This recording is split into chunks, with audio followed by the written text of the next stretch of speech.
हाथ में अगर इस प्रकार की भाग रेखा आपको दिखाई दे जाए तो आप निश्चित मानिए कि कम से कम 28 वर्ष तक ऐसे व्यक्ति का विवाह होगा ही नहीं।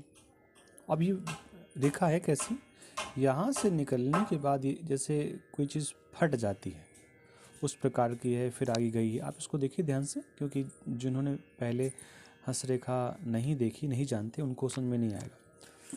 यहाँ से रेखा निकली और निकलने के बाद ये नीचे झुकी, आगे जा कर के दो भागों में बट गई, यहाँ पर भी एक भाग में बट गई थी। तो कम से कम 28-30 साल के आसपास तो ऐसे जातक और जातिका का विवाह होता ही नहीं। वैसे ही जातिका का हाथ है, फीमेल का हाथ है, विवाह होता ही नहीं।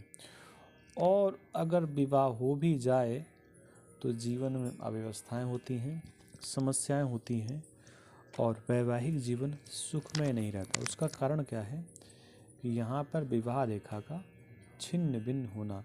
अब ऐसे लोग दहेज भी कितना दे दें, कितने बड़े घर परिवार में विवाह कर दें, लेकिन स्थितियाँ बहुत ठीक होने वाली नहीं हैं।